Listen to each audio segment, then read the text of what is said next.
الرحمن علم القرآن خلق الإنسان علمه البيان الشمس والقمر بحسبان والنجم والشجر يسجدان والسماء رفعها ووضع الميزان ألا تطغوا في الميزان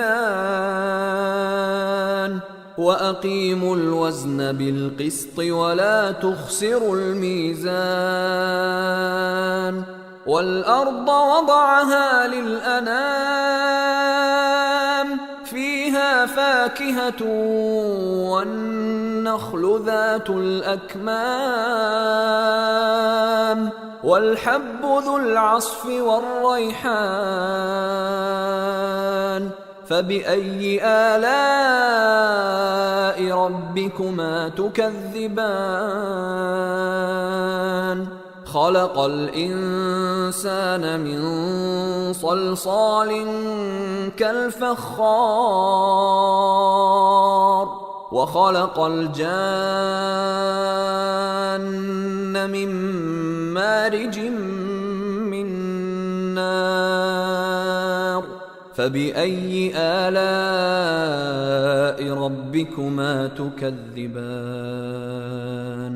رب المشرقين ورب المغربين فبأي آلاء ربكما تكذبان مرج البحرين يلتقيان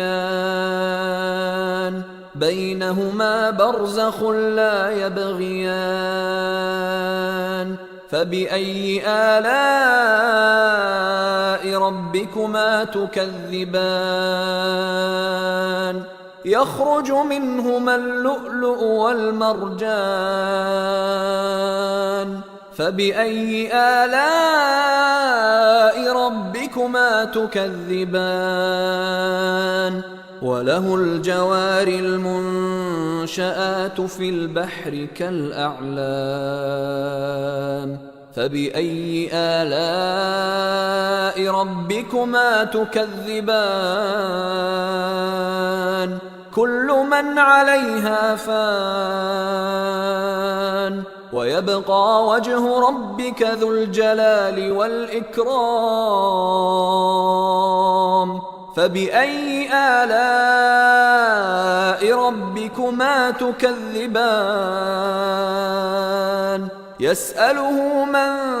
في السماوات والأرض كل يوم هو في شأن فبأي آلاء ربكما تكذبان سنفرغ لكم أيها الثقلان فبأي آلاء ربكما تكذبان يا معشر الجن والإنس إن استطعتم أن تنفذوا من أقطار السماوات والأرض فانفذوا لا تنفذون إلا بسلطان فبأي آلاء ربكما تكذبان يرسل عليكما شواظ من نار ونحاس فلا تنتصران فبأي آلاء ربكما تكذبان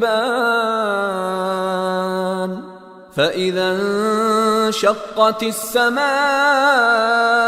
فكانت وردة كالدهان فبأي آلاء ربكما تكذبان فيومئذ لا يسأل عن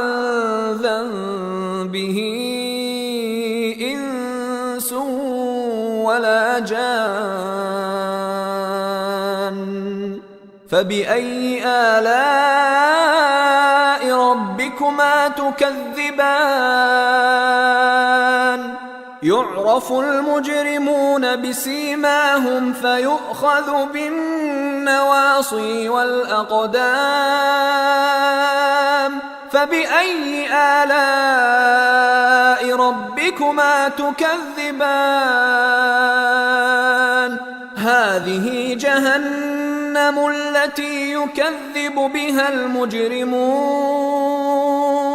يطوفون بينها وبين حميم آن فبأي آلاء ربكما تكذبان ولمن خاف مقام ربه جنتان فبأي آلاء ربكما تكذبان ذواتا أفنان فبأي آلاء ربكما تكذبان فيهما عينان تجريان فبأي آلاء ربكما تكذبان فيهما من كل فاكهة زوجان فبأي آلاء ربكما تكذبان متكئين على فرش بطائنها من استبرق وجنى الجنتين دان فبأي آلاء ربكما تكذبان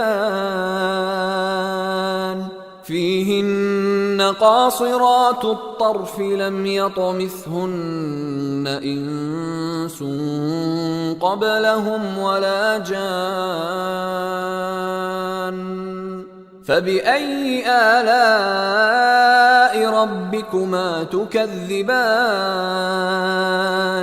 كأنهن الياقوت والمرجان فبأي آلاء ربكما تكذبان هل جزاء الإحسان إلا الإحسان فبأي آلاء ربكما تكذبان ومن دونهما جنتان فبأي آلاء ربكما تكذبان مدهامتان فبأي آلاء ربكما تكذبان فيهما عينان نضاختان فبأي آلاء ربكما تكذبان فيهما فاكهة ونخل ورمان فبأي آلاء ربكما تكذبان فيهن خيرات حسان فبأي آلاء ربكما تكذبان حور مقصورات في الخيام فبأي آلاء ربكما تكذبان لم يطمثهن إنس قبلهم ولا جان فبأي آلاء ربكما تكذبان متكئين على رفرف خضر وعبقري حسان فبأي آلاء ربكما تكذبان تبارك اسم ربك ذي الجلال والإكرام